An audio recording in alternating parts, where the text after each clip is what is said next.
Hello everyone. इस class में हम करेंगे वो सारी अमेंडमेंट्स जो कि एप्लीकेबल हैं फॉर मे 21 एग्ज़ाम्स। अमेंडमेंट्स जो होंगी मे 21 एग्ज़ाम्स की होंगी। इसका मतलब अगर सपोजिंगली किसी ने क्लासेस नहीं थी पहले और वो करना चाहता है वो अमेंडमेंट्स जो कि एप्लीकेबल थी फॉर नवंबर 2020 एग्ज़ाम्स, तो वो अमेंडमेंट्स इस अमेंडमेंट क्लास में कवर नहीं होंगी, क्योंकि वो सारी अमेंडमेंट्स में एक अलग अमेंडमेंट क्लास में करा चुका हूँ, जिस अमेंडमेंट क्लास का नाम दिया था amendments applicable for November 2020 exams. इसका मतलब जो भी अमेंडमेंट क्लास होती है उसमें ओनली 6 मंथ्स के अमेंडमेंट्स कवर होती है। सबसे पहले मैं आपको ओवरव्यू देता हूँ इन अमेंडमेंट्स का। जो हम बात करते हैं अमेंडमेंट्स की, तो हमारे दो पोर्शन है, एक है कंपनी लॉ और एक है अदर लॉज। अदर लॉज में आ जाते हैं हमारे पास 4 चैप्टर्स हैं। इन 4 चैप्टर्स ये जो अदर लॉज के हैं इनमें कोई भी अमेंडमेंट नहीं है, सो नो अमेंडमेंट। जो कंपनी लॉ का पोर्शन है उसमें हमारे पास अमेंडमेंट्स हैं और हमारे पास टोटल में ओनली होंगी 8 जगह अमेंडमेंट्स इन कंपनीज एक्ट, और ये अमेंडमेंट्स बहुत बहुत छोटी हैं। अब बेहतर क्या होगा, अमेंडमेंट्स पढ़ने का सबसे अच्छा तरीका आप लोगों का क्या रहेगा, आप इस अमेंडमेंट क्लास को जब वॉच करते हैं तो वॉच करने से पहले आपने पूरे का पूरा कंपनी लॉ अच्छे से पढ़ लिया है, याद कर लिया है, रिवाइज कर लिया है। ऐसा भूल जाएं कि कोई भी अमेंडमेंट है और पूरा कंपनी लॉ जो है वो आपने पहले पढ़ा हुआ है, उसे पढ़ लीजिए, रिवाइज कर लीजिए, फिर इस अमेंडमेंट क्लास को देखिए। ये अमेंडमेंट क्लास बहुत छोटी सी रहेगी, आई बिलीव ये 1 आवर से भी लेस की रहेगी अमेंडमेंट क्लास, जिससे हम ये 8 के 8 अमेंडमेंट्स कर लेंगे। पर ये अमेंडमेंट्स आपको बेहतर तरीके से तभी समझ आएंगी जो आपने जो पुराना पढ़ा हुआ है वो आपको अच्छे से याद हो। चलिए शुरू करते हैं अमेंडमेंट्स को पढ़ना। सबसे पहली अमेंडमेंट है, आपको इस तरीके से यहाँ लिखा मिलेगा A1। इसका मतलब ये पहली अमेंडमेंट है, अमेंडमेंट नंबर 1, इसलिए मैंने शॉर्ट में रख दिया, टॉपिक का नाम A1। Amendment in rule 14 of the companies prospectus and allotment of securities rules 2014। ये रूल 14 किस सेक्शन के साथ पढ़ा जाता है, तो आपको यहाँ लिखा मिल जाएगा सेक्शन 42 के साथ पढ़ा जाता है। सेक्शन 42 एक बहुत बहुत इंपॉर्टेंट सेक्शन है। इसमें हम पढ़ते हैं कंसेप्ट ऑफ प्राइवेट प्लेसमेंट, बहुत सारी कंडीशंस हैं, लॉ बहुत ज़्यादा स्ट्रिक्ट है with respect to private placement. अब इसमें कहाँ पर अमेंडमेंट है, तो मैंने ओनली वही रेलिवेंट पॉइंट दिया है। मेरे पास पॉइंट नंबर 3 है, रिक्वायरमेंट ऑफ स्पेशल रेजोल्यूशन। उसमें हम पहले जो पढ़ते थे वो 4 पॉइंट्स होते थे, A B C and D। अब मैं कहूँगा एक पॉइंट हम और ऐड कर देंगे, तो जब पॉइंट ऐड करेंगे तो B के बाद ऐड करेंगे, वो हो गया पॉइंट C, और जो पुराना पढ़ा जाने वाला पॉइंट C था अब वो हो जाएगा D, पुराना पढ़ा जाने वाला पॉइंट D बन जाएगा पॉइंट नंबर E। तो हमें ये एक नया पॉइंट है जो कि पढ़ना होगा। सबसे पहले इस पॉइंट को पढ़ते हैं, फिर इसका एनालिसिस जब करना होगा पॉइंट C का, तो हमें इसे रिलेट करना होगा। पॉइंट C को हम रिलेट करेंगे विद B पॉइंट B, और पॉइंट C को हम रिलेट करेंगे विद A पॉइंट B। पर पहले पढ़ते हैं पॉइंट C को। Also in case of offer or invitation of any securities to qualified institutional buyers, इन्हें हम शॉर्ट में बोल देते हैं QIBs। आप QIBs हैं। It shall be sufficient if the company passes a previous special resolution only once in a year for all the allotments to such qualified institutional buyers during the year। बस इतनी छोटी सी amendment है। अब ये amendment तब समझ में आएगी जो पॉइंट सी में लिखे है, जब ऊपर लिखे गए पॉइंट ए की बात भी समझ में आई हुई हो और पॉइंट बी की बात भी अच्छे से समझ में आई हो। चलिए इन दोनों पॉइंट्स को भी पढ़ लेते हैं।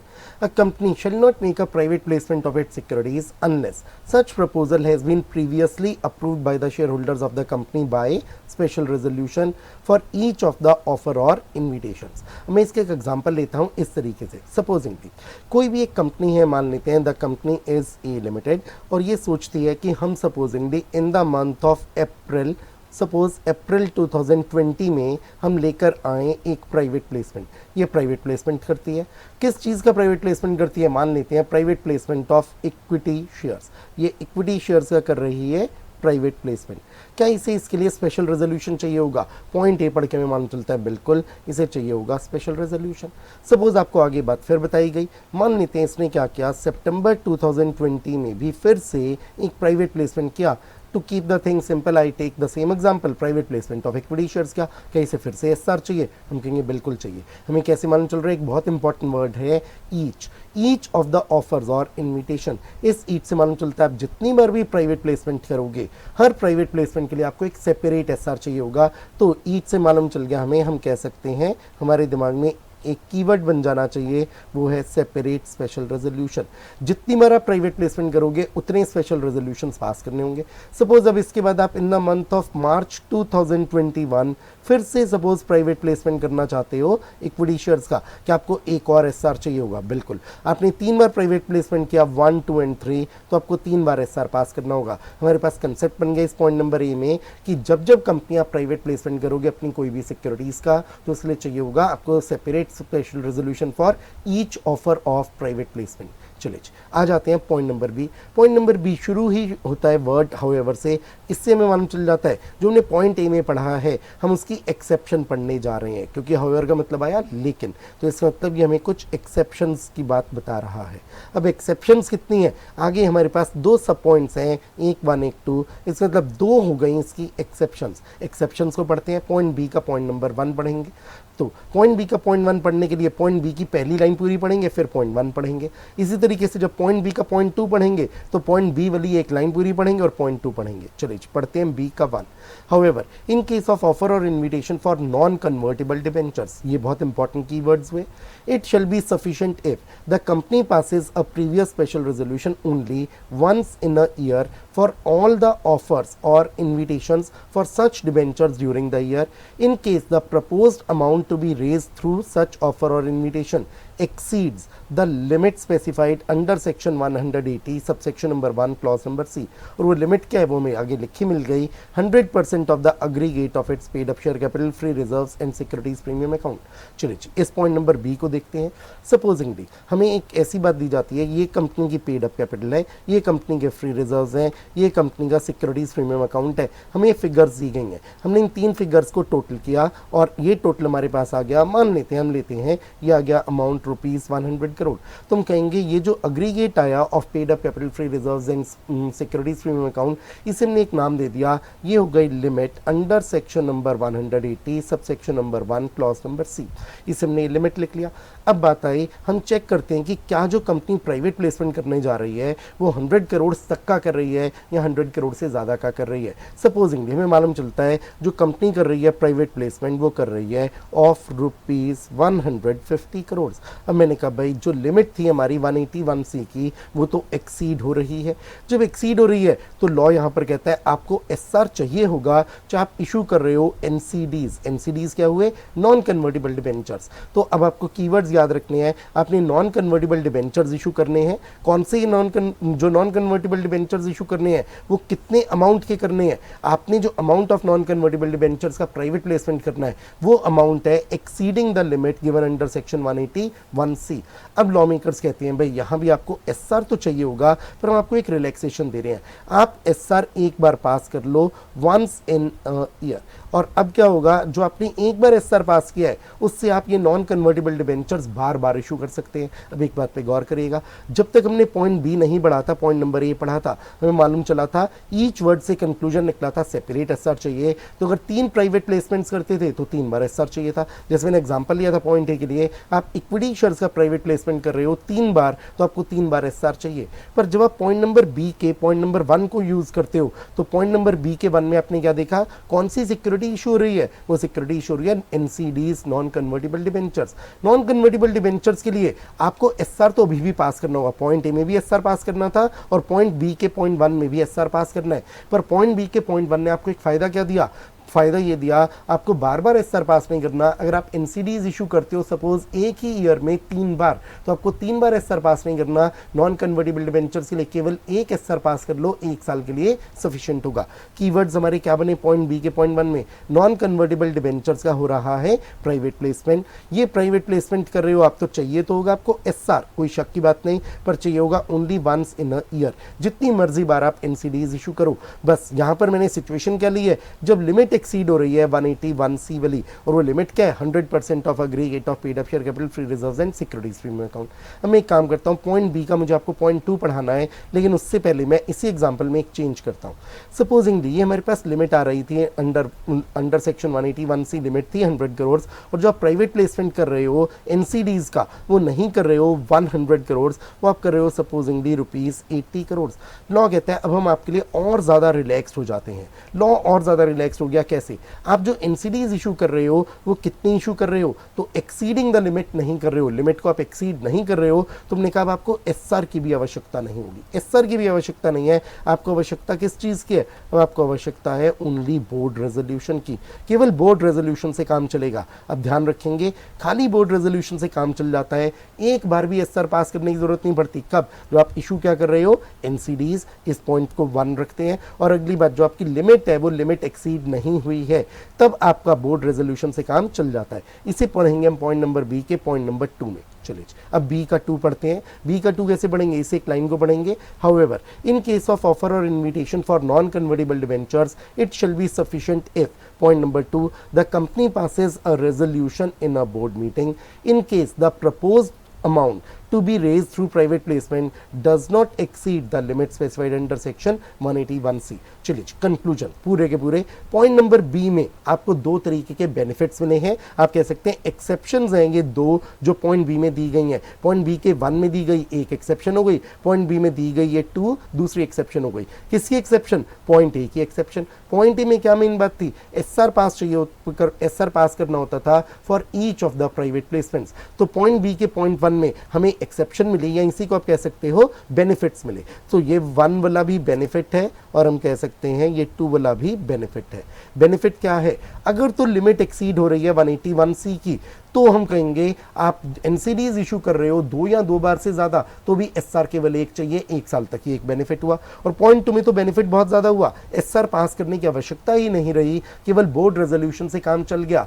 क्यों, क्योंकि लिमिट भी एक्सीड नहीं हो रही है 181C वाली, और इशू भी कर रहे हो एनसीडीज। एनसीडीज की बात देखेंगे कॉमन है, पॉइंट बी के पॉइंट 1 में भी आती है एनसीडीज की बात, पॉइंट बी के पॉइंट 2 में भी लिखा आती है एनसीडीज की बात। बस 1 और 2 में फर्क क्या हुआ, 1 और 2 में फर्क हुआ, पॉइंट 1 तब अप्लाई होता है जब लिमिट एक्सीड हो रही होती है 181C वाली, जो कि पॉइंट 2 तब अप्लाई होता है जब limit under section 181C exceed नहीं हो रही होती है। पॉइंट 1 में आते हो, अगर आप पॉइंट बी के पॉइंट 1 में आते हो तो एसआर चाहिए होता है, पर केवल एक बार चाहिए होता है पूरे साल में। जबकि पॉइंट बी के पॉइंट 2 में आते हो तो आपको एसआर चाहिए ही नहीं होता, केवल बोर्ड मीटिंग में एक रेजोल्यूशन पास करो, उससे काम बन जाता है। अब देखते हैं जो अमेंडमेंट का पॉइंट सी है, हम इसे और ज्यादा अच्छे से एनालाइज कर पाएंगे।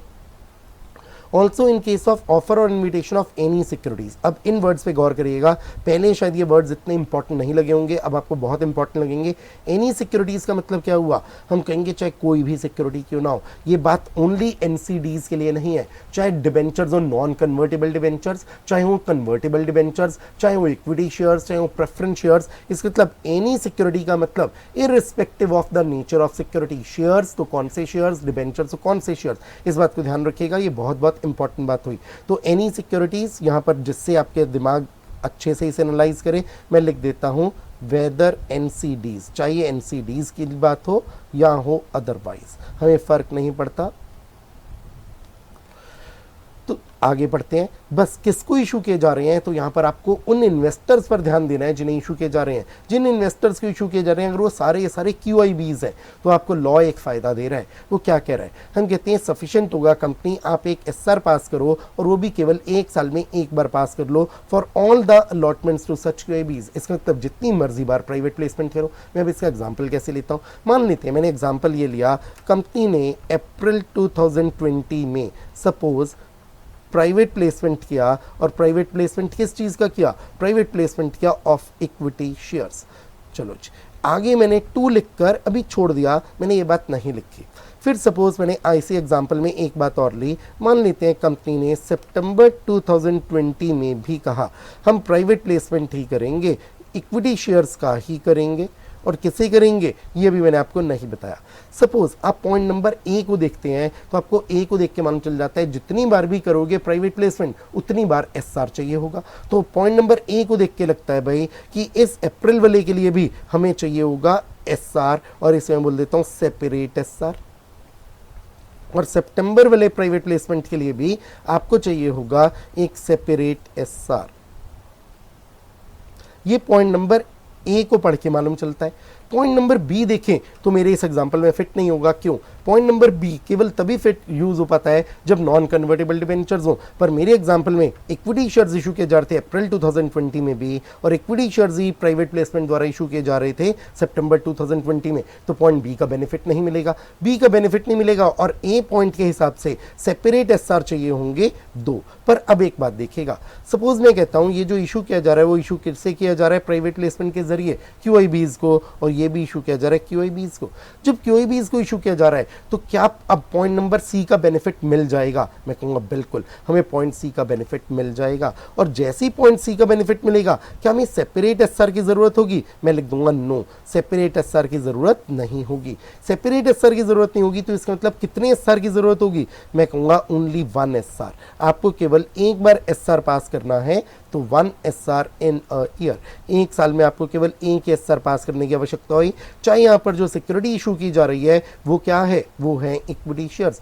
रीजनिंग पॉइंट नंबर सी कहता है एनी सिक्योरिटी। बस आप इन्वेस्टर के ऊपर ध्यान दे रहे हो, अगर इन्वेस्टर्स कौन है? वो क्यूआईबीज हैं, तो आपको कंपनी बेनिफिट मिल गया। आप प्राइवेट प्लेसमेंट करिए क्यूआईबीज को कितनी ही बार, और आपको एसआर केवल पास करना है एक बार, तो एसआर पास करो 1 इन अ ईयर, और उस एसआर से काम बन जाएगा क्यूआईबीज को जितनी मर्जी बार जो मर्जी सिक्योरिटी आप इशू कर सकते हो bye way of private placement. I believe ये जो हमने पढ़ी अमेंडमेंट इस पॉइंट नंबर सी वाली, ये आप सब लोगों को क्लियर हो गई होगी। और आगे तो कॉन्सिक्वेंशियल अमेंडमेंट है, जो पॉइंट नंबर सी था डी था, उनका नंबर बढ़ गया, सी वाला डी बन गया, डी वाला ई बन गया। चलिए जी, सो ये हमारी एक अमेंडमेंट हो गई with respect to private placement. Private placement का सेक्शन था 42 और जो रेलिवेंट रूल था वो रूल था 14। रूल 14 में अमेंडमेंट थी जो हमने पढ़ ली है। आ जाते हैं इसके आगे, अमेंडमेंट नंबर 2। ये अमेंडमेंट बहुत सिंपल सी छोटी सी अमेंडमेंट है। हम स्वेट इक्विटी शेयर्स का कंसेप्ट पढ़ते हैं तो हमें लिखा मिलता है सेक्शन नंबर 54 में। स्वेट इक्विटी शेयर्स की डेफिनेशन हमें पढ़ने को मिलती है सेक्शन 2 के क्लॉज नंबर 88 में। नाउ अब आती है एक बात, इसी के साथ पढ़ा जाता है एक रूल नंबर 8। रूल 8 में एक अमेंडमेंट हुई। ये अमेंडमेंट किस बारे में है पहले ये देखते हैं। हम पॉइंट नंबर 5 को देखते हैं, limits on sweat equity shares. अब ये पॉइंट ए और बी जो हमने पहले पढ़े हुए हैं इनमें कोई भी अमेंडमेंट नहीं है। इस पॉइंट नंबर सी में एक छोटी सी अमेंडमेंट है। पॉइंट ए और बी में हमें लिमिट्स मिलती हैं कि आप स्वेट इक्विटी शेयर्स किससे ज्यादा इशू नहीं कर सकते। ये हम पहले ही पढ़ चुके हैं, एनालाइज कर चुके हैं, तो इस पर मैं समय नहीं लगाऊंगा। अगला से आ जाती है एक 15% की limit. 15% of existing paid up equity share capital से ज्यादा आप नहीं इशू कर पाओगे sweat equity shares in 1 financial year. Now एक और लिमिट मिलती है ₹5 करोड़। आप इन दोनों लिमिट्स को करते हो कंपेयर, और जो होती है हायर लिमिट, इतने तक के स्वेट इक्विटी शेयर्स कंपनी आप इशू कर सकते हो। तो 15% कैलकुलेट करो, 5 करोड़ देखो, जो भी हायर होगा इतना कंपनी इशू कर सकती है। इसके बाद पॉइंट नंबर बी में देखते हैं, ओवरऑल लिमिट दी गई। अभी जो हमने पॉइंट ए में पढ़ी थी तो 1 फाइनेंशियल ईयर के लिए थी। हमने कहा एट एनी टाइम, किसी भी समय आपके स्वेट इक्विटी शेयर्स कभी भी 25% of the paid up equity share capital से ज्यादा ना हो। इन दो पॉइंट्स में ए और बी में तो कोई अमेंडमेंट नहीं है। पॉइंट नंबर सी था स्टार्टअप कंपनी के लिए। अभी मैं कुछ वर्ड्स को बढ़ता हूं। आप एक स्टार्टअप कंपनी हो, आप जो स्टार्टअप कंपनी हो, आपको एक फायदा मिला था कि आप 5 साल तक, अब पहले ये पुरानी लिमिट होती थी 5 साल, अमेंडमेंट यही है कि 5 साल का पीरियड बढ़ाकर कर दिया गया है 10 साल। आपको फायदा मिलता था, ये जो आपके लिए परसेंटेजेस थी 15 और 25, इसके बजाय हम परसेंटेज देखते थे बहुत बड़ी होती थी 15%। अब अपनी पेड अप कैपिटल का 50% तक का इशू कर सकते हो स्वेट इक्विटी शेयर्स। तो आप एक स्टार्टअप कंपनी हो, आपको फायदा क्या मिलता था? आप इशू जो करना चाहते हो स्वेट इक्विटी शेयर्स, आप चाहो तो इशू कर सकते हो sweat equity shares not exceeding 50%। तो आपके लिए लिमिट बढ़ गई। 15 या 25% की लिमिट को हम ध्यान नहीं देंगे, हम लिमिट कितनी ध्यान देंगे? 50% की लिमिट अभी भी 50% ही है। अमेंडमेंट से पहले भी 50% थी, अमेंडमेंट के बाद भी 50% है। फर्क क्या है? आपको स्टार्टअप कंपनी ये बेनिफिट मिलता था कि आप स्वेट इक्विटी शेयर्स इशू कर सकते हो up to 50% of the paid up capital. पहले ये बेनिफिट मिलता था ओनली शुरू के 5 साल। शुरू के 5 साल मतलब जो आप इनकॉर्पोरेट हुए हो उस दिन से 5 साल। अब आपका ये बेनिफिट बढ़ाकर कर दिया गया है 10 इयर्स। हमें ऐसी ही अमेंडमेंट 5 इयर्स को बढ़ा के 10 इयर्स किया गया फॉर स्टार्टअप कंपनी। ये हमें पढ़ना है टोटल में 3 जगह ऐसी अमेंडमेंट हुई है। एक मैंने अभी आपको पढ़ा दी, तो आपको ध्यान क्या रखना है, स्टार्टअप कंपनीज को जो बेनिफिट मिला करते थे, अब अभी यहाँ पे बेनिफिट क्या है? स्वेट इक्विटी शेयर्स के संबंध में बेनिफिट है। बाद में आपको डिपॉजिट्स के संबंध में कोई बेनिफिट दिखाऊंगा। तो सिंपली एक जनरल स्टेटमेंट बोलता हूँ, स्टार्टअप कंपनी आपके लिए जो बेनिफिट थे वो बेनिफिट से पहले 5 साल के लिए थे, अब वो 5 साल से बढ़ाकर कर दिए गए हैं 10 साल। और ये 10 साल कहाँ से देखे जाएंगे? आप जिस दिन इनकॉर्पोरेट हुए हो उस दिन से देखे जाएंगे। ये 10 साल तक आपको मिलेगा बेनिफिट। क्या बेनिफिट होगा? अभी जो हम पढ़ रहे हैं इस अमेंडमेंट नंबर 2 में, वो बेनिफिट है कि आप 10 साल तक इस 50% तक की लिमिट के स्वेट इक्विटी शेयर्स इशू कर सकते हो। 50% किस चीज़ का देखोगे? पेड अप कैपिटल का। चलिए, ये हो गई हमारी अमेंडमेंट नंबर 2। आ जाते हैं अब इससे आगे अमेंडमेंट नंबर 3 पर। ये अमेंडमेंट नंबर 3 हम पढ़ने जा रहे हैं with respect to debentures. Debentures के लिए सेक्शन नंबर 71 होता था जिसमें कई सारे प्रोविजन से साथ में हम पढ़ते थे। इसमें एक रूल का नंबर होता था, रूल नंबर 18। सो ये रूल नंबर 8 नहीं है, ये रूल नंबर आप इसे कर लेंगे चेंज, यहाँ पर गलती से आ गया है, ये रूल नंबर होता है 18।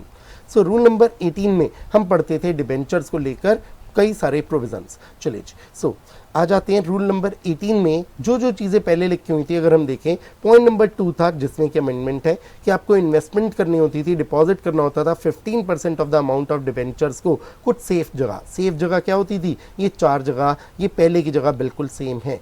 कब तक आपको इन्वेस्टमेंट करनी होती थी? 30 अप्रैल तक करनी होती थी। ये डेट भी पहले की तरह बिल्कुल सेम है। कितना अमाउंट इन्वेस्ट करना होता था? 15%। 15% किस चीज़ का लेते थे? Amount of debentures maturing up to 31st day of March of the next year. तो नेक्स्ट ईयर की जो 31st मार्च होगी उस दिन तक जितने भी डिबेंचर्स मैच्योर होने हैं आप उनका अमाउंट लिख लोगे, उसका 15% कैलकुलेट कर लोगे। जो अमाउंट 15% कैलकुलेट होकर आया उसे आप इन 4 जगह इन्वेस्टमेंट करोगे। तो इसे हम बोलने को बोल देते हैं डिबेंचर रिडम्पशन इन्वेस्टमेंट अकाउंट है, या लॉ इसे नाम नहीं दे रहा डिबेंचर रिडम्पशन इन्वेस्टमेंट, तो आप इसे बोल देते हो कि आपने कुछ सम को अमाउंट, कुछ सम को, सम मींस SUM सम बोल रहा हूं मैं, कुछ सम को, दैट मींस कुछ अमाउंट को इन्वेस्ट करना है, डिपॉजिट करना है सेफ जगह। और वो सेफ जगह कितनी है? 4 है। ये पहले की तरह बिल्कुल सेम है, कोई अमेंडमेंट नहीं। इस अमाउंट को आप किससे यूटिलाइज करोगे? ओनली एक पर्पस के लिए, रिडम्पशन ऑफ डिबेंचर्स के लिए। अब अमेंडमेंट यहां पर है एप्लीकेबिलिटी एंड नॉन एप्लीकेबिलिटी को लेकर।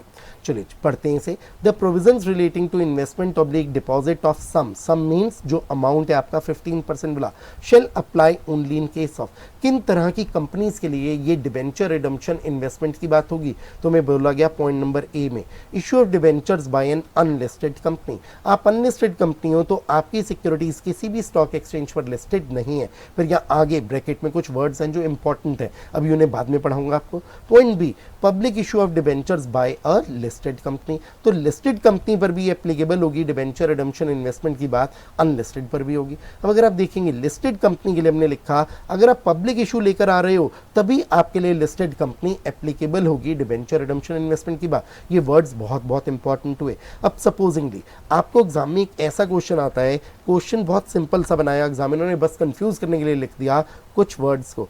एग्जामिनर ने कहा प्राइवेट प्लेसमेंट की जा रही है, प्राइवेट प्लेसमेंट कर रही है बाय अ लिस्टेड कंपनी। आपको ये बात बताई गई, क्वेश्चन का पार्ट है ये, मान लीजिए क्वेश्चन का ये पॉइंट नंबर 1 है, क्वेश्चन में पॉइंट नंबर 2 दिया गया है और कहा गया है ये जो लिस्टेड कंपनी है ये क्या है। आगे आपको बात बताई गई, सच लिस्टेड कंपनी इज अ, अब आगे इसने कुछ भी लिख दिया। फॉर एग्जांपल लिखा ये लिस्टेड कंपनी एक बैंकिंग कंपनी है, यहाँ लिखा है लिस्टेड कंपनी एक NBFC है, यहाँ लिखा है लिस्टेड कंपनी एक पब्लिक फाइनेंशियल इंस्टीट्यूशन है, यहाँ लिखा है लिस्टेड कंपनी एक ऑल इंडिया फाइनेंशियल इंस्टीट्यूशन है। कुछ भी लिखा, क्या आपको इस बात से कोई फर्क पड़ेगा? मैं कहूँगा फर्क ही नहीं पड़ेगा। हमारा इस केस में आंसर क्या होगा? क्या आपको ये डिबेंचर रिडम्पशन इन्वेस्टमेंट में ये जो 15% की अमाउंट करनी होती है इन्वेस्ट और डिपॉजिट, क्या ये बात एप्लीकेबल या ये बात नॉट एप्लीकेबल? आपको एप्लीकेबल के लिए आंसर यस और नो देना है। इस पॉइंट नंबर बी को पढ़ेगा, इसमें क्या इंपॉर्टेंट बातें हैं। इसमें बात है डिबेंचर रिडम्पशन इन्वेस्टमेंट की बात कब अप्लाई होती है, ध्यान दीजिएगा वर्ड्स है यहाँ पर, अप्लाई होगी। कब अप्लाई होगी? जब पब्लिक इशू किया जा रहा है डिबेंचर्स का, और कौन है कंपनी? एक लिस्टेड कंपनी है। मेरे एग्जांपल में देखिएगा कंपनी लिस्टेड कंपनी है, लेकिन क्या ये पब्लिक इशू कर रही है या प्राइवेट प्लेसमेंट कर रही है? जैसे ही आपने देखा लिस्टेड कंपनी प्राइवेट प्लेसमेंट कर रही है, बस आगे कुछ भी चेक नहीं करना। जब भी लिस्टेड कंपनी प्राइवेट प्लेसमेंट करेगी तो डिबेंचर रिडम्पशन इन्वेस्टमेंट की बात एप्लीकेबल नहीं होगी। हमारा आंसर हो जाएगा ये एप्लीकेबल नहीं है। क्या मैंने इसे पढ़ा या नहीं पढ़ा कि ये लिस्टेड कंपनी कैसी है, ये बैंकिंग कंपनी है या NBFC है या फाइनेंशियल इंस्टीट्यूशन है, कुछ भी है, मैं कहूँगा नॉट रेलिवेंट। ये लिस्टेड कंपनी क्या है और क्या नहीं है आपके लिए बिल्कुल भी रेलिवेंट नहीं है। चलिए नाउ अब आते हैं ज़रा अगली बात पर। सपोज आपको एक बात बताई गई कि ये लिस्टेड कंपनी है और ये लिस्टेड कंपनी प्राइवेट प्लेसमेंट नहीं कर रही है, ये लिस्टेड कंपनी क्या कर रही है, ये कर रही है पब्लिक इशू ऑफ डिबेंचर्स। और अब जब पब्लिक इशू ऑफ डिबेंचर्स कर रही है तो हमें बताना है कि क्या अब इसे डिबेंचर रिडम्पशन इन्वेस्टमेंट बनाना है, डिपॉजिट करना है 15% का अमाउंट, क्या नहीं करना है। अब जल्दबाजी में आंसर नहीं करेंगे, मैं इस आंसर नो को भी मिटा देता हूं, कहता हूं पढ़ेंगे। जब पब्लिक इशू किया जाता है डिबेंचर्स का बाय अ लिस्टेड कंपनी तो मालूम चल गया एप्लीकेबल हो जाती है बात डिबेंचर रिडम्पशन इन्वेस्टमेंट की। लेकिन साथ में हमारे आगे कुछ हमारे पास कुछ वर्ड्स हैं, whether such listed company is a NBFC. इसका मतलब एनबीएफसी हो तो भी एप्लीकेबल, हाउसिंग फाइनेंस कंपनी हो तो भी एप्लीकेबल, अदरवाइज इसका मतलब एनबीएफसी भी नहीं हो, हाउसिंग फाइनेंस कंपनी भी नहीं हो, सपोज कोई और बिजनेस करती हो, कोई मैन्युफैक्चरिंग बिजनेस करती हो। अब अदरवाइज का मैं एग्जांपल क्या ले आता हूं, मैं अदरवाइज में ले आता हूं, आप एक लिस्टेड कंपनी हो, कोई आप मैन्युफैक्चरिंग बिजनेस करते हो, फॉर एग्जांपल आप हो कोई कंपनी टाटा मोटर्स लिमिटेड और आप क्या करते हो, आप मोटर कार्स बनाते हो तो टाटा मोटर्स लिमिटेड, आप यहां कवर हो गए। अगर सपोज आप लिस्टेड कंपनी हो, आप एक एनबीएफसी हो, नॉन बैंकिंग फाइनेंशियल कंपनी हो, for example Bajaj finance limited हो तो आप एक एनबीएफसी हो। या सपोजिंगली बात करते हैं आप एक हाउसिंग फाइनेंस कंपनी हो, सपोज आप एचडीएफसी लिमिटेड एक एनबीएफसी हो जो कि हाउसिंग फाइनेंस कंपनी है। तो इन तीनों ही केसेस में अब आपको याद रखना है एनबीएफसी हो तो भी हम कहेंगे एप्लीकेबल, अगर आप हाउसिंग फाइनेंस कंपनी हो तो भी एप्लीकेबल, अदरवाइज हो जैसे टाटा मोटर्स लिमिटेड तो भी आप अदरवाइज। इन तीनों ही केसेस में आपके लिए बनाना जरूरी हो गया है डिबेंचर रिडम्पशन इन्वेस्टमेंट अकाउंट। 15% का अमाउंट आपको डिपॉजिट में इन्वेस्ट करना होगा। तो अब अगर मैं बोलूं यहां पर ये रेलेवेंट हो जाएगा कि ये लिस्टेड कंपनी क्या है, तो पब्लिक इशू लेकर आ रही है, आपने इस बात को देखा, लिस्टेड कंपनी है तो आपने देखा ये लिस्टेड कंपनी क्या है, सपोज आपको मालूम चल गया एनबीएफसी है, तो मेरा आंसर क्या होगा, क्या 15% की बात एप्लीकेबल होगी, मेरा आंसर होगा यस, क्योंकि ये एनबीएफसी है इसलिए हम बोलेंगे ये एप्लीकेबल है, आपको 15% का अमाउंट डिपॉजिट ऑब्लिक इन्वेस्ट करना है। सपोज मैं कहता हूँ एनबीएफसी नहीं है, हाउसिंग फाइनेंस कंपनी, मैंने शॉर्ट में एचएफसी लिख दिया, अभी भी आंसर यही रहेगा। या सपोज मुझे मालूम चल गया ये अदरवाइज है, अदरवाइज का मतलब क्या हुआ, ये इन दो के अलावा है, एनबीएफसी के अलावा है, एचएफसी के अलावा है। फॉर एग्जांपल ये कोई ट्रेडिंग बिजनेस करती है, कोई मैन्युफैक्चरिंग बिजनेस करती है, सर्विसेज रेंडर करती है, मैं कहूँगा आंसर इज यस। चलिए अब एक बात पे गौर करिएगा, अदरवाइज में तो सब कुछ आ जाएगा, लेकिन एक बात है आगे लिखा है but not an all India financial institution और अ बैंकिंग कंपनी और एनी अदर फाइनेंशियल इंस्टीट्यूशन।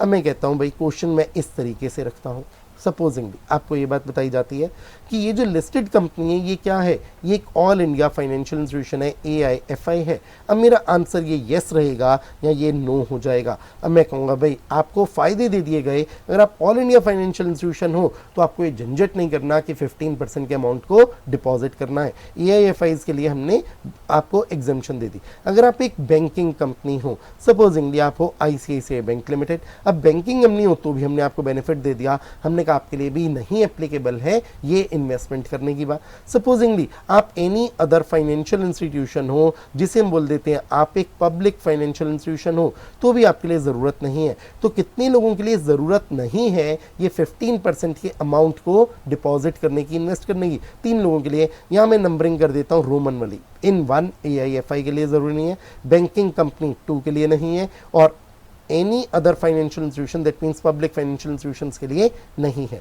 तो अब अगर सिंपल सी बात आए, एनबीएफसी हो तो ज़रूरत है, हाउसिंग फाइनेंस कंपनी हो ज़रूरत है, अभी मैं अदरवाइज के लिए वर्ड नहीं यूज़ कर रहा, AIFI हो ज़रूरत नहीं है, बैंकिंग कंपनी हो ज़रूरत नहीं है, एनी अदर फाइनेंशियल इंस्टीट्यूशन हो ज़रूरत नहीं है। अब एक सिचुएशन ले लीजिए, अगर आप ऐसी सिचुएशन लेते हैं Tata Motors limited, Tata Motors limited तुम तो एनबीएफसी भी नहीं हो, हाउसिंग फाइनेंस कंपनी भी नहीं हो, बैंकिंग कंपनी भी नहीं हो, एनी अदर फाइनेंशियल इंस्टीट्यूशन भी नहीं हो, ऑल इंडिया फाइनेंशियल इंस्टीट्यूशन भी नहीं हो, तो टाटा मोटर्स लिमिटेड कहाँ कवर हो रही है? अदरवाइज में कवर हो रही है।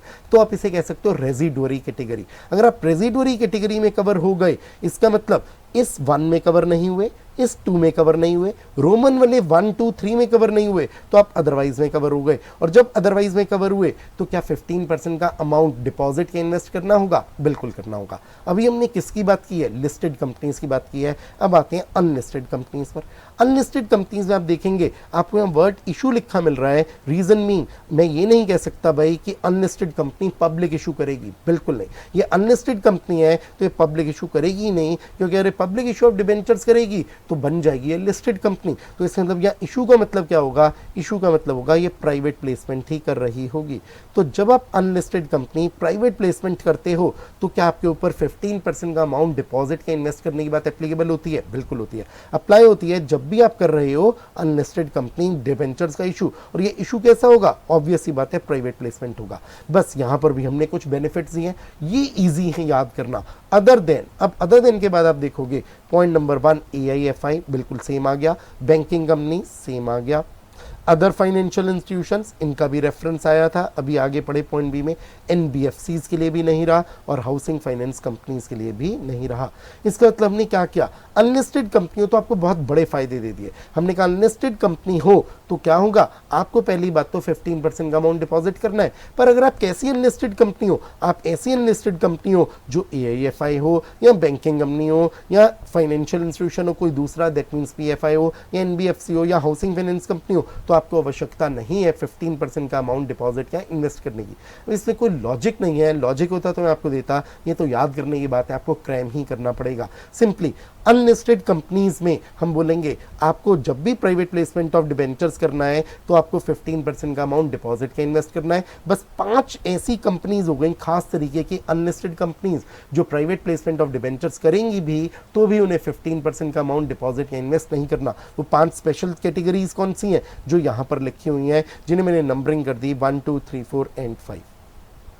चलिए ये हो गई हमारी एक और अमेंडमेंट। अब आ जाते हैं इसके आगे। मैंने आपको ये अमेंडमेंट में सब कुछ पढ़ा दिया है। यस, बस एक करेक्शन करनी थी, ये गलती से रूल 8 लिखा होता, ये होना चाहिए था रूल नंबर 18, क्योंकि जब हम डिबेंचर्स पढ़ते हैं तो उसमें सेक्शन 71 के साथ पढ़ा जाता है रूल नंबर 18। चलिए आ जाते हैं अब इसके आगे। डेफिनेशन ऑफ डिपॉजिट, डिपॉजिट क्या है ये हम पढ़ते हैं सेक्शन 2 के क्लॉज नंबर 31 में, पर इसमें ज़्यादा बात लिखी नहीं मिलती। हमें मालूम चलता है कि सेक्शन के साथ एक रूल हम पढ़ते हैं, रूल है 2, इसका सब रूल नंबर है 1, क्लॉज नंबर है C।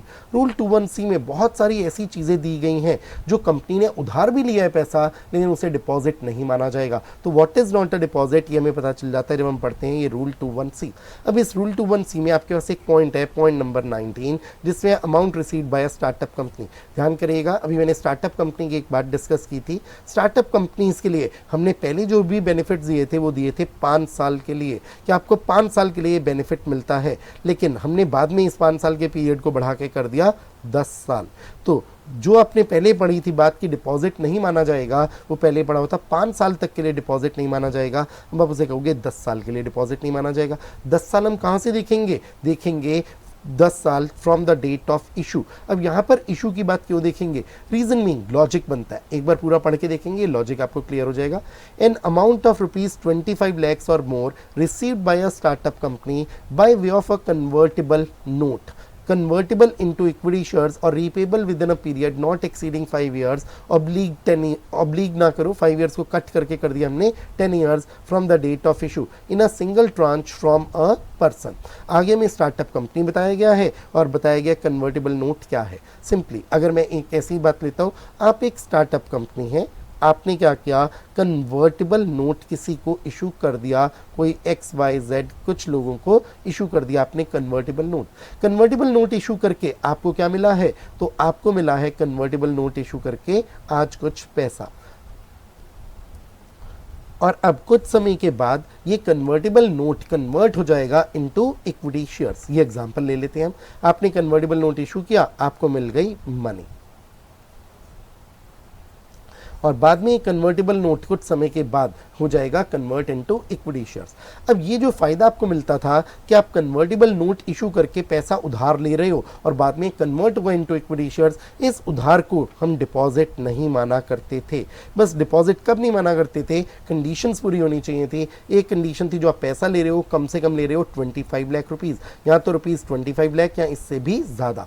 आपने क्या चीज इशू करके किया है, कन्वर्टेबल नोट इशू करके किया है, और ये कन्वर्टेबल नोट कन्वर्ट होगा इनटू इक्विटी शेयर्स, या फिर हो सकता है पैसा रीपे कर दोगे, पर कितने समय में, पहले बात होती थी 5 साल, अब हमने आपको बेनिफिट कर दिया 10 साल। अब लॉजिकली सोचें 10 साल का पीरियड हम कहाँ से गिनेंगे, हम कहेंगे आप स्टार्टअप कंपनी हो तो आपके लिए कन्वर्टेबल नोट इशू करने की डेट से गिने जाएंगे 10 साल, तो 10 साल देखेंगे from the date of issue of convertible notes in a single tranche. Single tranche का मतलब क्या होता है कि आपने एक बार में ये पैसा ले लिया है 25 लाख रुपीस या इससे ज्यादा। अगर मिस्टर एक्स कहते हैं जी आज मैं आपको दे देता हूँ 5 लाख, फिर से दे दूंगा 2 महीने बाद 5 लाख, एंड ऐसे करते करते 5 बार आपको दूंगा 5 लाख, तो 25 लाख होगा, हम कहें कंडीशन फुलफिल नहीं होगी, एक बार में मिलना चाहिए। इंस्टॉलमेंट्स में अगर मिलेगा तो उसे कंसिडर नहीं किया जाएगा। चलिए नाउ अब हमारे पास अगली एक अमेंडमेंट ये भी हो गई है, आ जाते हैं इससे आगे। Amendment in rule 3 of the companies acceptance of deposits rules. अब एक्सेप्टेंस ऑफ डिपॉजिट्स रूल्स जब हम पढ़ते थे तो हमें उसमें रूल 3 मिलता था जो बहुत बहुत इंपॉर्टेंट था, जिसमें थी मैक्सिमम लिमिट। कहीं लिमिट थी 10%, कभी होती थी 25%, कभी होती थी 35%, कभी होती थी 100%। यहाँ आपको बहुत सारी लिमिट्स मिलेंगी जो कि समझने की भी और याद करने की दोनों बातें होती हैं। 10, 25, 35, 100% ये लिमिट्स हैं। नाउ अब अगर हम देखते हैं, हमारे पास बात थी आप एक ऐसी प्राइवेट कंपनी हो जो कि कुछ शर्तों को पूरा कर देते हो, तो आपको एक बड़ा फायदा मिलता है। जो लिमिट्स हम पढ़ रहे हैं ये लिमिट्स कोई भी एप्लीकेबल नहीं होती। इसका मतलब विदाउट एनी लिमिट, ना 10%, ना 25%, ना 35% और ना ही 100%, ये सारी लिमिट्स को इग्नोर कर सकते हो आप अगर आप एक खास प्राइवेट कंपनी हो जो आप कई सारी कंडीशंस पूरी करते हो। इसका मतलब without any limit private company, आपको बेनिफिट क्या मिलता था, आपको बेनिफिट मिलता था आप विदाउट एनी लिमिट जितना मर्जी डिपॉजिट लेना चाहो ले सकते हो, पर उसके लिए कुछ शर्तें थी। उनमें से जो एक शर्त थी, पहली थी कि आप स्टार्टअप हो, और स्टार्टअप हो तो आपको कितने समय के लिए बेनिफिट मिला करता था, आपको 5 साल के लिए बेनिफिट मिला करता था, पर अब ये बेनिफिट आपको कितने समय तक मिलेगा, आपको मिलेगा 10 ईयर्स तक। तो 5 ईयर्स के पीरियड को बढ़ा के कर दिया गया 10 ईयर्स। बाकी सारी बातें सेम रही। ये सारी शर्तें आप पूरी करो तब हम कहेंगे कि आपको ये फायदा मिलेगा कि आप कोई भी आपके लिए लिमिट नहीं रहेगी 10% की, 25% की, 35% की, 100% की। विदाउट लिमिट आप जितना मर्जी डिपॉजिट लेना चाहो ले सकते हो। चलिए ये एक अमेंडमेंट और हो गई। अब आ जाते हैं इसके आगे। सेक्शन नंबर 92 में एक अमेंडमेंट है, उस अमेंडमेंट को देखते हैं। आपके पास एक पॉइंट होता था, point number 6, extract of the annual return. इस पॉइंट को आप कट कर देंगे और ये एक नया पॉइंट 6 आ जाएगा। ये पुराने पॉइंट को पढ़ना हमारे लिए काम का रहेगा। पुराना पॉइंट एक बार पढ़ते हैं। An extract of the annual return shall be prepared in form number MGT 9। MGT 7 में बनती थी annual return और MGT 9 में बनाया जाता था extract। Such extract shall be attached with the board's report। और लॉ कहता था जो बोर्ड्स रिपोर्ट बनाई जाती है, बोर्ड्स रिपोर्ट कौन से सेक्शन में बनाई जाती है, ये बनाई जाती है अंडर सेक्शन नंबर 134। 134 में जो बनाई जाने वाली बोर्ड्स रिपोर्ट होगी उसके साथ अटैच कर देना इस extract of the annual return को। और एक्सट्रैक्ट किस फॉर्म में बनेगा, MGT 9 में बनेगा। चलिए अब अमेंडमेंट क्या है मैंने आपको वो पढ़ानी है, देखते हैं जरा। लॉ मेकर्स ने ये सोचा ये जो extract of the annual return को बनाना है और अटैच करना है बोर्ड्स रिपोर्ट में के साथ, ये झंझट हम आपके लिए खत्म कर देते हैं। कंपनी क्या काम करना, कंपनी आप सिंपल से एक काम करना, आपकी अपनी कोई वेबसाइट है, सपोज मैं यहाँ पे सपोज कर रहा हूँ, ज्यूम कर रहा हूँ कि कंपनी की वेबसाइट है। कंपनी आप क्या करना, इस वेबसाइट पर अपनी एनुअल रिटर्न को प्लेस कर देना, प्लेस द एनुअल रिटर्न। इसका मतलब एनुअल रिटर्न इस पर अवेलेबल करा देना। जो भी आपकी वेबसाइट पर जाएगा उसे वेबसाइट पर एनुअल रिटर्न दिख जाएगी, वो एनुअल रिटर्न को पढ़ पाएगा, डाउनलोड कर पाएगा। तो कंपनी आप ये काम करना, प्लेस करना अपनी एनुअल रिटर्न अपनी वेबसाइट पर, अज्यूमिंगली कंपनी आपकी वेबसाइट है। अब आई बात ये, जब कंपनी आपने अपनी एनुअल रिटर्न को अपनी वेबसाइट पर प्लेस कर दिया है तो इस वेबसाइट का पक्का कोई वेब लिंक होगा। वेब लिंक का मतलब सिंपली ये लिंक किसी को भी अगर भेजा जाएगा तो जैसी लिंक पर क्लिक करेगा वैसे उसे एनुअल रिटर्न विजिबल हो जाएगी। ये जो वेब लिंक होगा, आप इस वेब लिंक को क्या करना, आप इसे डिस्क्लोज कर देना इन the board's report, disclose in the board's report. अब फायदा क्या होगा इसका, हम कहेंगे बोर्ड्स रिपोर्ट के साथ जो हम भेजते थे extract of the annual return, ये extract of the annual return भेजने की जरूरत नहीं रहेगी। क्यों? कंपनी तुमने दो काम कर दिए। तुमने कौन कौन से दो काम किए? पहला काम, तुमने एनुअल रिटर्न को प्लेस कर दिया अपनी वेबसाइट पर। दूसरा काम किया, ये जो एनुअल रिटर्न आपने अपनी वेबसाइट पर प्लेस किया है, इसका वेब लिंक आपने डिस्क्लोज कर दिया इन द बोर्ड्स रिपोर्ट। तो अब जो भी बोर्ड्स रिपोर्ट पढ़ेगा, अगर वो देखना चाहता है, वो पूरी एनुअल रिटर्न ही देख पाएगा इस वेब लिंक पर जाकर, उसे एक्सट्रैक्ट की अलग से जरूरत ही नहीं है। तो अब सोचें, जैसी कंपनी तुम इन दोनों पॉइंट्स को पूरा कर दोगी तो क्या होगा, क्या तुम्हें extract of the annual return बनाने की जरूरत होगी या बनाने की जरूरत नहीं होगी? हम कहेंगे बनाने की जरूरत नहीं होगी। Extract of annual return is not required, इसकी आवश्यकता ही नहीं रही। तो इससे अब हमने एक अमेंडमेंट किया और कहा extract of the annual return बनाने की आवश्यकता नहीं है।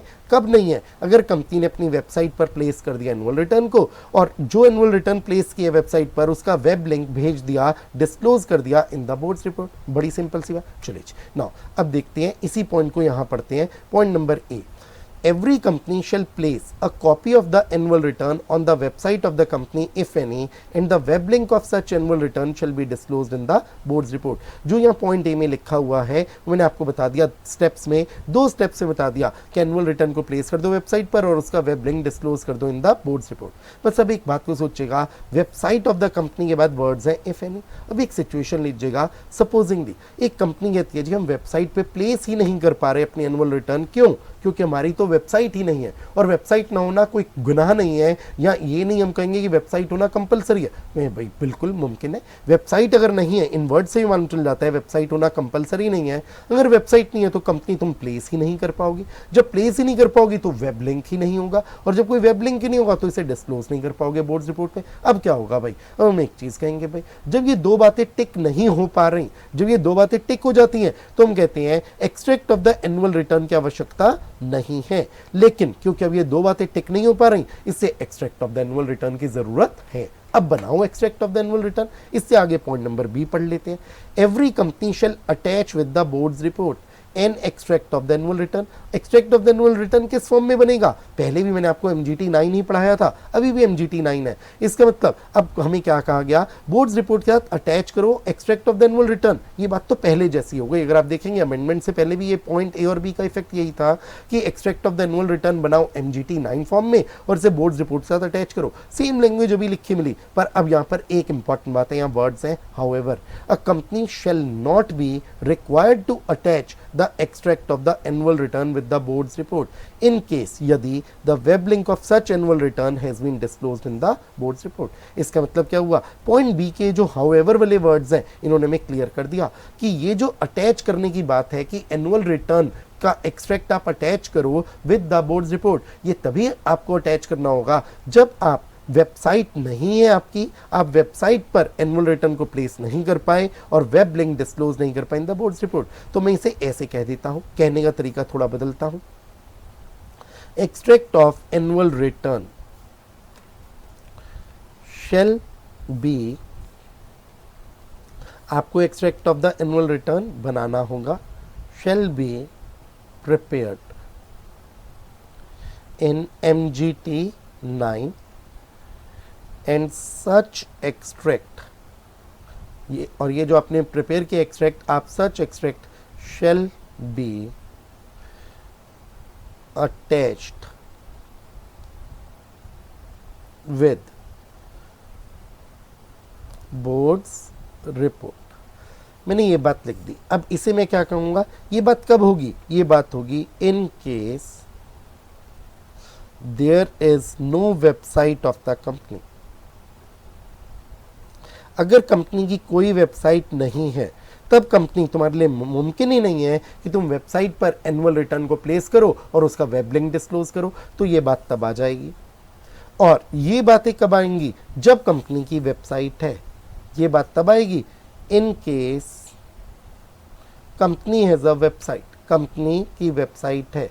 कंपनी की वेबसाइट है तो क्या अब कंपनी को बनानी पड़ेगी extract of the annual return, बिल्कुल नहीं। Extract of the annual return बनाना ही नहीं होगा अगर कंपनी आपकी वेबसाइट है, और जब extract of the annual return बनाना ही नहीं है तो उसे अटैच करना विद द बोर्ड्स रिपोर्ट, वो बात भी नहीं होगी। तो ये दो पॉसिबिलिटीज हो गई। ये हो गया हमारा एक केस 1 जब कंपनी की वेबसाइट है, और ये हमारा हो गया केस नंबर 2 जब कंपनी की वेबसाइट नहीं है। कंपनी की वेबसाइट नहीं है तो क्या करो, extract of the annual return बनाओ। चलिए, सो पुराने पॉइंट्स को हमने कट कर दिया और नए पॉइंट्स हमारे पास दो आ गए, ए और बी। तो दो केसेस हो गए। पॉइंट ए कब अप्लाई होगा, पॉइंट ए तब अप्लाई होगा जब कंपनी आपकी वेबसाइट है, प्लेस करो कॉपी को और वेब लिंक डिस्क्लोज कर दो in the board's report. Point B के तहत ये जो शुरू की दो लाइंस हैं, इन्हें हमें पढ़ के मालूम चल गया कि आपको क्या करना होगा, आपको बनाना होगा extract of the annual return NGT 9 में, और इस extract of the annual return को अटैच करना विद द बोर्ड्स रिपोर्ट। पर कब पॉइंट भी एप्लीकेबल होगा, तब होगा जब आपकी वेबसाइट नहीं होगी। चलो जी, नाउ आ जाते हैं, ये सेक्शन 92 के तहत हमने पढ़ ली है अमेंडमेंट। आ जाते हैं इसके बाद अगली अमेंडमेंट पर। जो अगली अमेंडमेंट है वो है CSR के कंसेप्ट में। अब जो हम CSR का कंसेप्ट पढ़ते हैं तो इस CSR के कंसेप्ट में सेक्शन पढ़ते हैं 135, शेड्यूल नंबर 7 पढ़ते हैं, और CSR पॉलिसी रूल्स 2014 भी पढ़ते हैं। तो तीन चीज़ों से पढ़कर हम कंसेप्ट को बनाते हैं। अब दो जगह अमेंडमेंट हुई है, हम दो अमेंडमेंट देखेंगे। एक अमेंडमेंट नंबर A7 है जो कि CSR से रिलेटेड है, और एक अगली अमेंडमेंट A8 भी है जो CSR से रिलेटेड है। पहले इस A7 अमेंडमेंट को देखते हैं। इस हमारे पास पॉइंट नंबर 11 है जिसमें हम कहते हैं जो CSR एक्टिविटीज़ है वो क्या क्या हैं, वो हमें शेड्यूल 7 बताता है। तो शेड्यूल 7 को हम ये भी बोलते हैं, कई सारे एरियाज और सब्जेक्ट्स में आप काम कर सकते हो कंपनी, अगर आप CSR करना चाहते हो एज पर सेक्शन 135। तो एरियाज और सब्जेक्ट्स कौन से हैं, वो एरियाज और सब्जेक्ट्स दिए गए हैं शेड्यूल नंबर 7 में। जैसे इसमें कई सारी बातें दी गई हैं। अगर कंपनी कोई कॉन्ट्रीब्यूशन देती है स्वच्छ भारत कोष में, सपोज क्लीन गंगा फंड में देती है, suppose prime ministers national relief fund में देती है, PM केयर्स फंड में देती है, पॉवर्टी हंगर दूर करने के लिए, ओलंपिक स्पोर्ट्स, पैरालंपिक स्पोर्ट्स वगैरह वगैरह, तो ये सारे के सारे क्या कहलाते हैं, ये कहलाती हैं आपकी CSR एक्टिविटीज़। ये कहलाते हैं वो एरियाज और सब्जेक्ट्स जिसके लिए कोई भी कंपनी खर्चा कर सकती है, कंपनी इन एक्टिविटीज़ को कर सकती है। अब इसमें अमेंडमेंट कहाँ कहाँ पर है, तो इसमें हैं ये आइटम्स। ये है आइटम नंबर 6 जो हम पढ़ रहे हैं, इन्हें हम आइटम नंबर बोलेंगे। तो हम कहेंगे इसे आप बोलेंगे कैसे, ये है आइटम नंबर 6। आइटम नंबर 6 में एक अमेंडमेंट है, उसे पढ़ते हैं।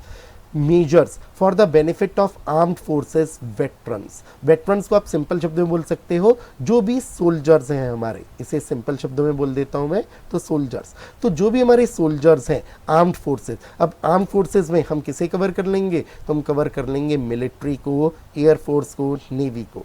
तो ये आर्म फोर्सेस में कवर हो गए, मिलिट्री, नेवी और एयरफोर्स। जो भी सोल्जर्स हैं, अगर कोई कंपनी इन सोल्जर्स के लिए कोई भी खर्चा करती है तो हम कहेंगे इनकी भलाई के लिए किया गया खर्चा, वो भी कहलाएगा CSR। वॉर विडोज, किसी सोल्जर की डेथ हो गई है तो क्या होगा, हम कहेंगे उस केस में जो इसकी विडो होगी उसके लिए भी अगर कोई कंपनी खर्चा करती है वो भी कहलाएगा CSR। एंड देयर डिपेंडेंट्स, इनके ऊपर डिपेंडेंट्स है, मान लेते हैं इनके बूढ़े माँ बाप थे, उनके लिए भी कोई कंपनी खर्चा करती है तो वो भी कहलाएगा CSR। ये तो पहले भी था, अब एडिशन क्या है, सेंट्रल आर्म्ड पुलिस फोर्सेस जिसे बोल दिया गया CAPF, सेंट्रल पैरामिलिट्री फोर्सेस ये हो गई CPMF। अब हमने कहा जब आर्मी के जो लोग हैं, नेवी के लोग हैं, एयरफोर्स के जो सोल्जर्स हैं, उनका वेलफेयर करने के लिए किया गया खर्चा CSR कहलाएगा। तो ये सेंट्रल गवर्नमेंट द्वारा जो बनाई गई पुलिस फोर्स है CAPF, और इसी तरीके से सेंट्रल गवर्नमेंट द्वारा बनाई गई सेंट्रल पैरामिलिट्री फोर्सेज हैं, इनके जवानों के लिए भी अगर कोई कंपनी भलाई के लिए खर्चा करती है, उनकी विडोज़ के लिए खर्चा करती है, उनके डिपेंडेंट्स के लिए खर्चा करती है, तो उसे भी क्यों ना माना जाए CSR। तो हमने कहा सिंपली एक काम करते हैं, जैसे आर्म्ड फोर्सेज के सोल्जर्स और उनकी फैमिलीज, उनके डिपेंडेंट्स, उनकी विडोज़ के लिए किया गया खर्चा CSR है, वैसे ही CAPF और CPMF इनके लिए जो किया गया खर्चा होगा, इनके सोल्जर्स, इनकी विडोज, इनकी फैमिली डिपेंडेंट्स के लिए किया गया खर्चा भी क्या कहलाएगा, वो भी CSR कहलाएगा। अब अगर हम देखें CPMF और CAPF के सोल्जर्स क्या काम करते हैं, हम कहेंगे हमारे देश में इंटरनली डिस्टर्बेंसेस ना हो, दंगे फसाद, राइट्स ना हो, और अगर हो रहे हो तो उन्हें रोकने के लिए जो पुलिस फोर्स बुलाई जाती है वो होती है CAPF या CPMF। तो उनके जवानों के बेनिफिट के लिए भी किया गया खर्चा कहलाए CSR। चलिए अब आते हैं अगली जो अमेंडमेंट है वो है आइटम नंबर 9। पहले आइटम नंबर 9 इस तरीके से पढ़ी जाती थी, अब अमेंड किया गया शेड्यूल 7 को, और उसमें जो आइटम नंबर 9 है इसके दो हिस्से कर दिए गए। आइटम नंबर 9 में हम कहेंगे सब आइटम ए हो गई और ये सब आइटम बी हो गई। अगर आप ध्यान से पढ़ेंगे तो आपको मालूम चलेगा लगभग 90% तो पहले की तरह अभी भी ये सेम है, बस कुछ वर्ड्स ऐड हुए हैं। अब वर्ड्स जो ऐड हुए हैं अगर आप उन पे गौर करें, पहले लिखा होता है कंट्रीब्यूशन टू इंक्यूबेटर्स, और इंक्यूबेटर्स के बाद हमें लिखा मिलता था इंक्यूबेटर्स को फंड कौन कर रहे हैं, लिखा मिलता था CG या SG या कोई भी एजेंसी या कोई public sector undertaking of CG और SG, ये वर्ड से।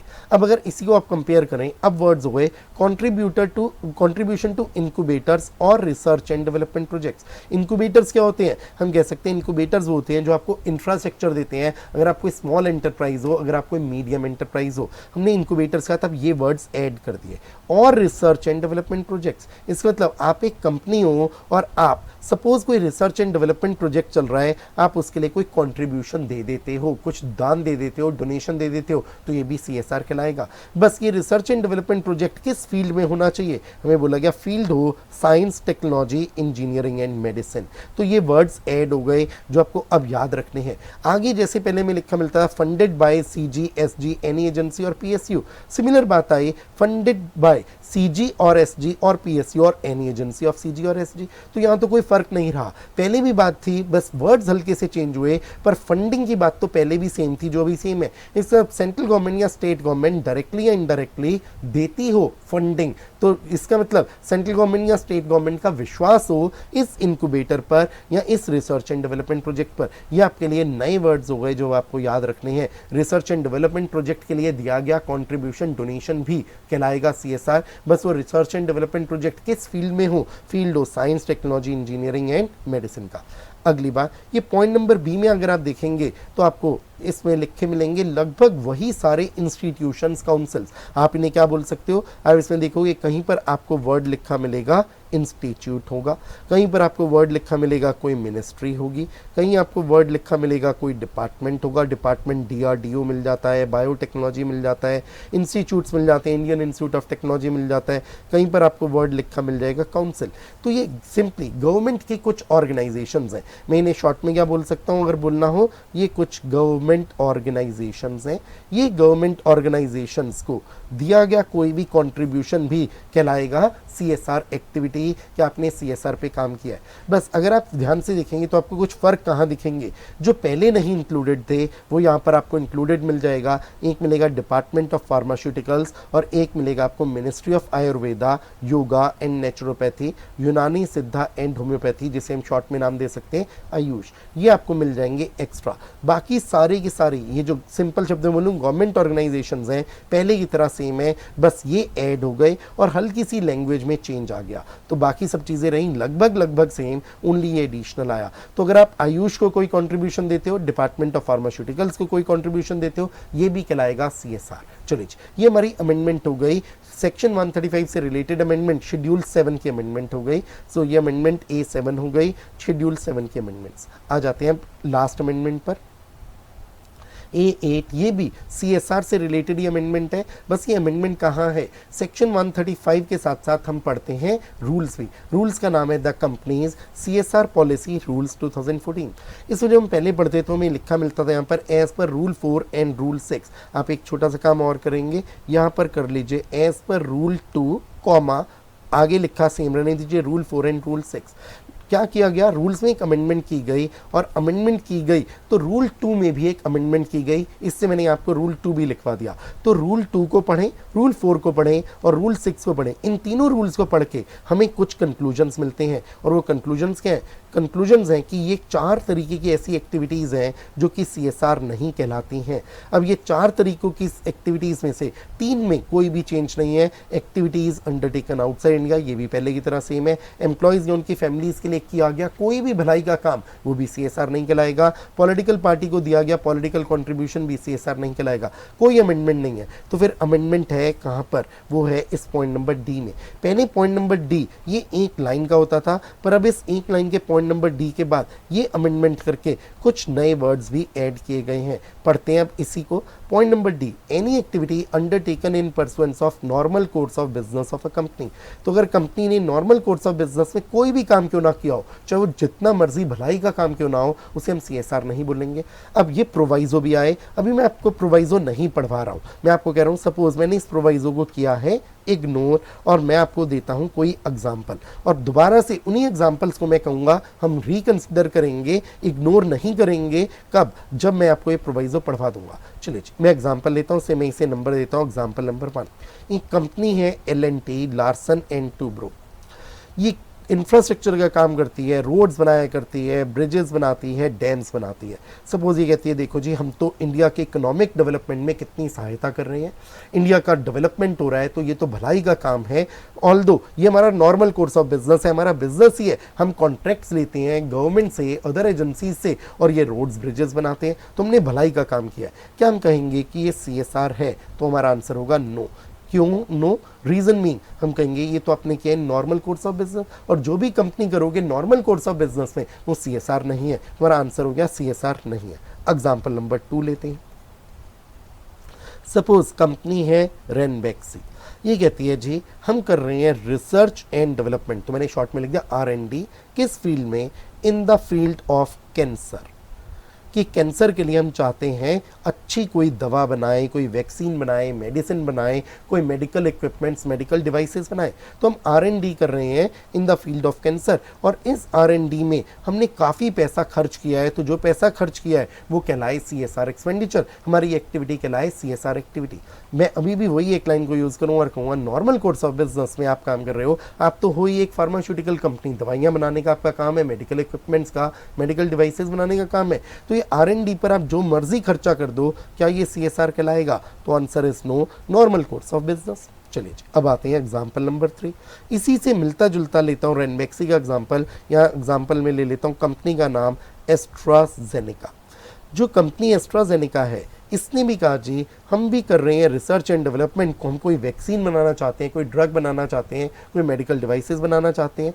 तो R&D किस फील्ड में कर रहे हैं? हम कर रहे हैं इन द फील्ड ऑफ कोविड-19। तो जिसे मैं बोल रहा हूं इन द फील्ड ऑफ, आप कह सकते हैं रिलेटिंग टू कोविड-19 या टू कॉम्बैट कोविड-19 से लड़ने के लिए। अगर मैं इसी एक लाइन को पढ़ता हूं, जो लाइन अब तक मैंने आपको बार बार पढ़वाई है नॉर्मल कोर्स ऑफ बिजनेस, और ये प्रोवाइजो नहीं पढ़ता हूं, तो मैं कहूंगा भाई आंसर मेरा अभी भी होगा, क्योंकि ये आपका नॉर्मल कोर्स ऑफ बिजनेस है, आप भी तो एस्ट्राजेनेका एक फार्मास्यूटिकल कंपनी हो, तो ये भी CSR नहीं होगा। मेरे तीनों आंसर्स अभी भी नो है। तीनों एग्जांपल्स के आंसर्स नो देने के लिए मैंने एक ही लाइन को यूज किया है, any activity undertaken in pursuance of normal course of business of a company. अब एक काम करते हैं, तीनों आंसर्स में लिखे रहने देता हूं, और अब मैं कहता हूं इसे इग्नोर नहीं करेंगे। जो यहाँ लिखा हुआ है प्रोवाइजो, इसे पूरा पढ़ते हैं। Provided that any company engaged in research and development activity of new vaccine, drug and medical devices in its normal course of business may undertake research and development activity of new vaccine, drugs and medical devices related to COVID-19 for the financial years 2021, 21-22 and 22-23 subject to the conditions set। अब यहाँ लिखा है ये शर्तें पूरी करो। कितनी शर्तें लिखी हैं? 2 लिखी है, 1 and 2। 1 को पढ़ते हैं। Such research and development activities shall be carried out in collaboration with, collaboration का मतलब हुआ मिलकर, jointly। सिंपल शब्दों में कहूँ तो बोलूँगा jointly, बेटर है आप एग्जाम में वर्ड लिखो तो collaboration ही लिखो। तो आप jointly कर रहे हो किसके साथ? कोई भी इंस्टीट्यूट्स और ऑर्गेनाइजेशंस, किसी इंस्टीट्यूट या ऑर्गेनाइजेशन के साथ मिलकर करो। कैसा इंस्टीट्यूट और organisation?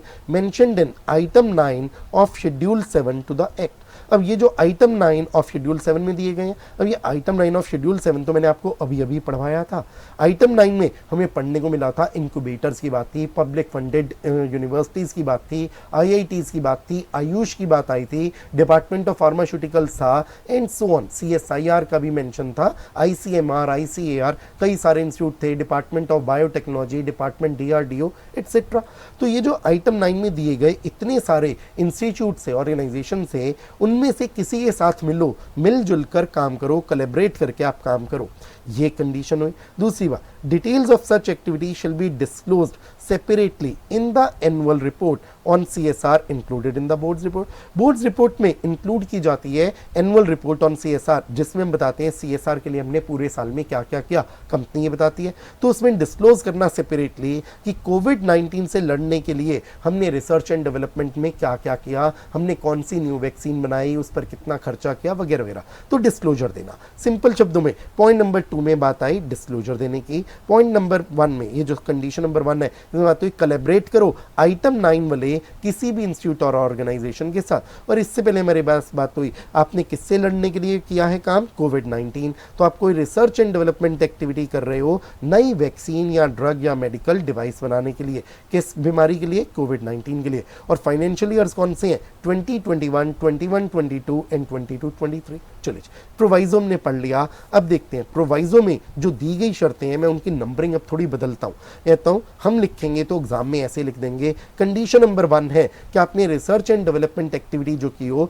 In collaboration with any institute और organisation mentioned in item 9 of schedule 7 की हो, ये कंडीशन 1 हो गई। कंडीशन 2 हो गई आपने डिस्क्लोजर दिया हो एनुअल रिपोर्ट में, और एनुअल रिपोर्ट किस पर होगी, ऑन सीएसआर होगी, कहां पर, इन द बोर्ड्स रिपोर्ट। अब मैं कंडीशंस को बढ़ा रहा हूं, 2 कंडीशंस के अलावा मैं तीसरी कंडीशन करता हूं, आपने खर्चा किस चीज पर किया है, R&D पर किया है।